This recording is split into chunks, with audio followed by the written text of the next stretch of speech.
Welcome back to my daily report market analysis videos on Thursday, the 1st of August, with me, Richard Perry, market analyst at Hantec. Going to look at cable, which has broken down again. The intraday rally that we saw yesterday on sterling was actually fairly decent, until we saw the Federal Reserve meeting last night, and subsequently sterling got sold off again.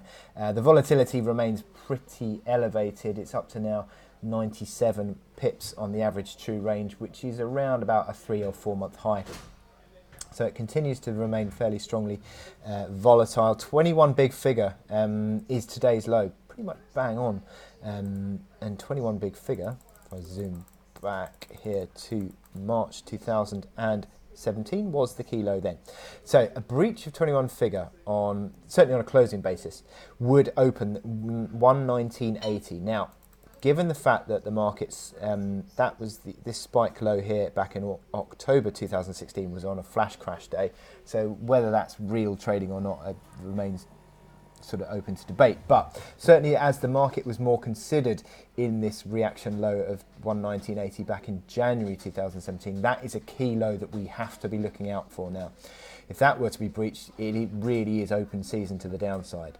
Now, in terms of technicals on the momentum indicators, we are stretched. We're 25 on the RSI. That's the limit that we saw basically back in May, at which point we started to see the market just consolidating for a month or so before subsequently selling off again, but still it was a consolidation. So we could start to see that setting in again. Similarly, we have seen, as I said, on euro dollar just now, euro dollar is stretched on the RSI, and so is cable. But momentum indicators, generally speaking, are very negatively configured, and you'd be looking at the 121 figure level, certainly here on the hourly chart, to really be the gauge initially. But yeah, the market is pretty stretched on cable now.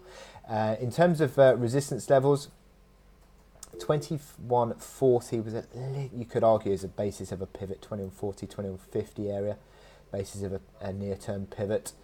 And that obviously that reaction high from yesterday at 2250 before obviously the Fed, which was this candle here, that certainly is the resistance initially near term that a technical rally would need to breach to be able to engage in a decisive move, potentially higher. But certainly, as I said, that RSI at 25 is looking a little bit overstretched now.